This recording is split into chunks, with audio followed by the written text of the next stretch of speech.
What is up, guys? In this video, I'm going to be going over what you need to know about Fortnite Chapter 6 Season 2. As always, if you guys do enjoy this video, find it helpful, informative, interesting, remember to give it a like, subscribe if you like to see more, and comment down below what you think of the new season. We got new mechanics, map changes, medallions, items, lots of changes in today's update. The first thing you're going to want to know about is the new vault locations. You can see the little vault symbol on the map.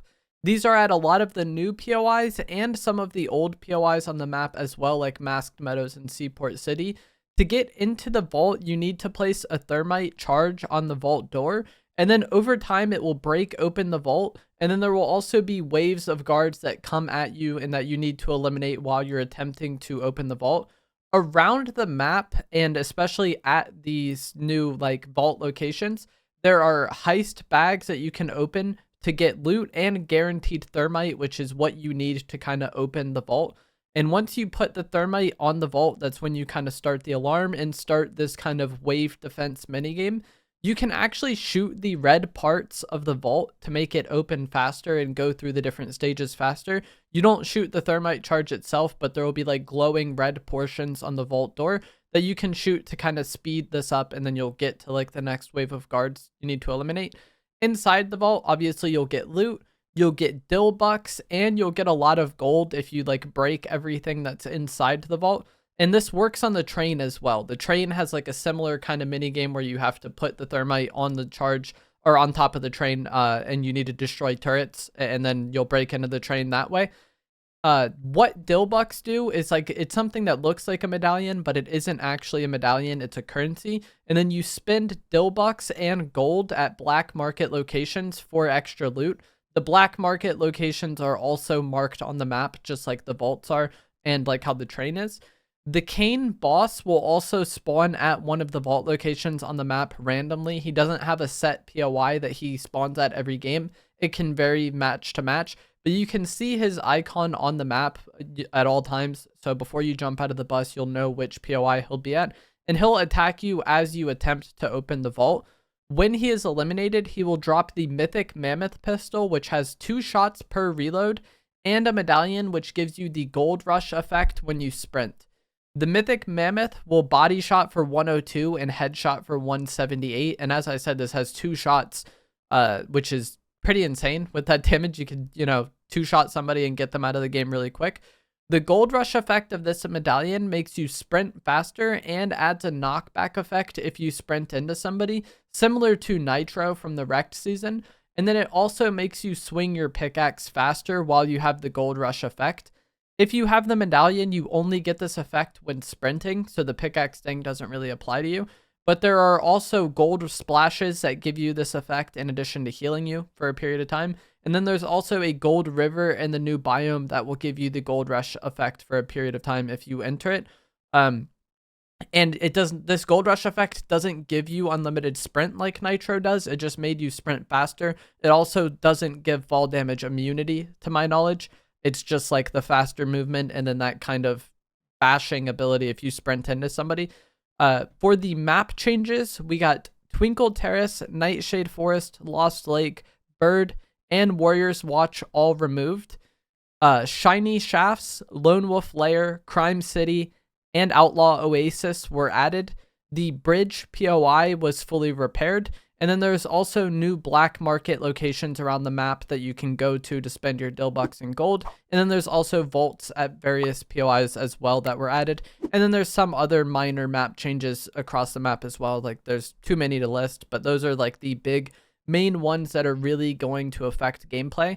As far as items that were vaulted in today's update, the Oni shotgun, explosive repeater, Fury AR, Surgefire SMG, Railgun, Ranger AR, hunting rifle, regular and chili chug splash, all the boons and masks from last season, the shield keg, regular shield bubbles, the typhoon and kinetic blade, and lock-on pistol were all vaulted. So the most significant of these, I think, is going to be the Oni shotgun, both the katanas, the masks and boons, and then I guess chug splash as well. But a lot of items were vaulted. That's just kind of how a new Fortnite season goes.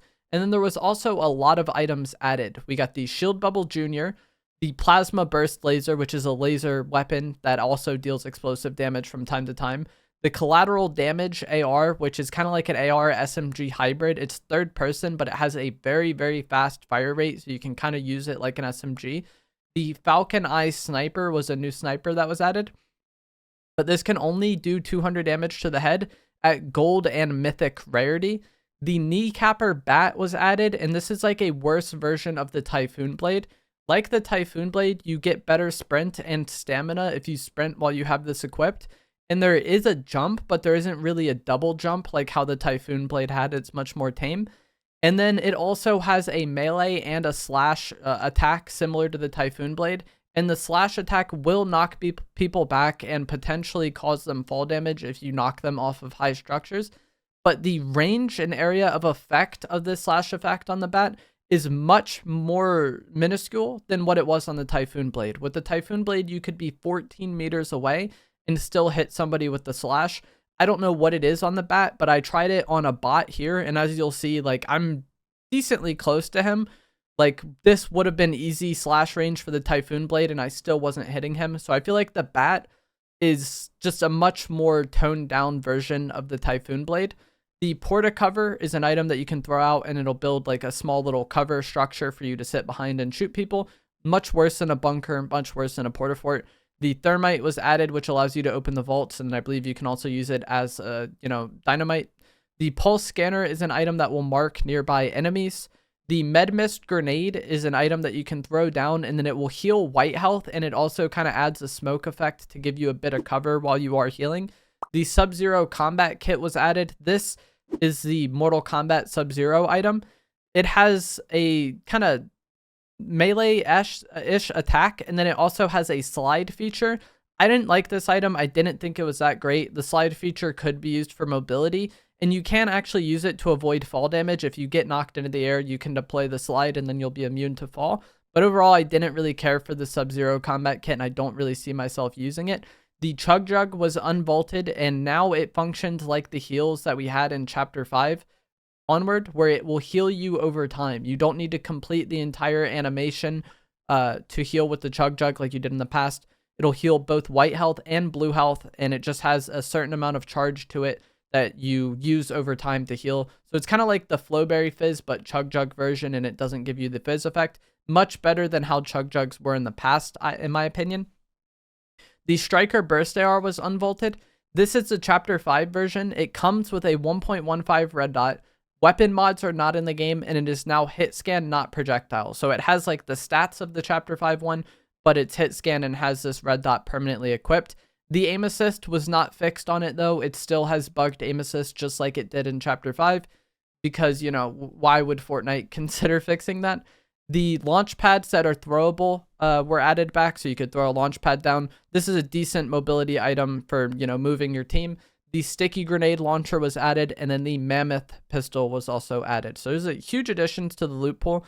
What I was using mostly today was still just the Sentinel Pump, the Hollow Twister AR, the Bat, Heals, and Shockwaves. Shockwaves did remain. The Sprites did remain. I know a lot of people were worried about whether or not those were going to get removed, but I feel like the meta is still mostly the same as of right now, just kind of replacing the Typhoon Blade with the Bat, and you can play very similar, but you could also choose to ditch the Bat and maybe use something like the Mammoth Pistol or a Sniper as a third weapon if that's something you want to do.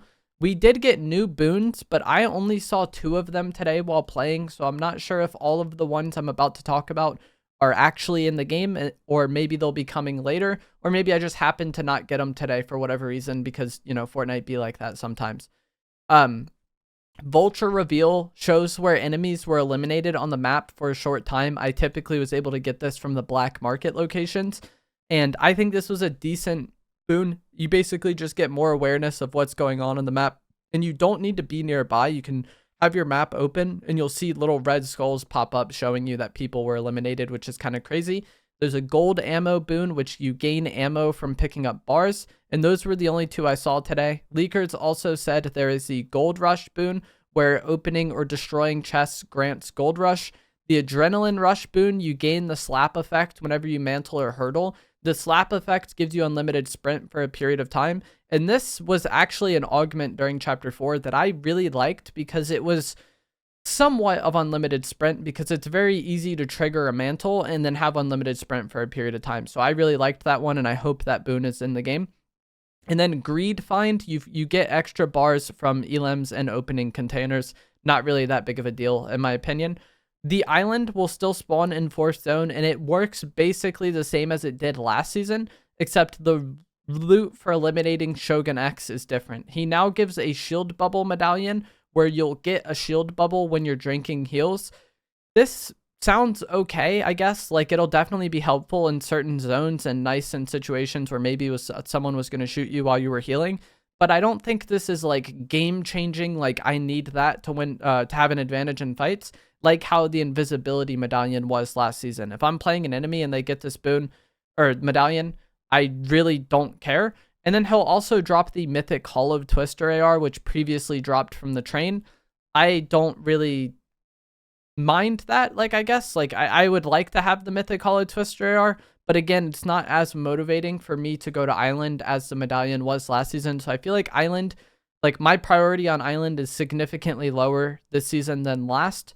And those are the major changes for this season. One boss is the kind of Kane guy that will, you know, vary which location he's at. The vaults give a good amount of loot, and they also give you Dill bucks. You can use Dill bucks and gold at the black market locations to buy loot. Lots of changes to the loot pool with some items coming and some items going. And then I think the bat will be an interesting item. I think it's a much more balanced version of the Typhoon Blade. It can cause fall damage if you knock people back.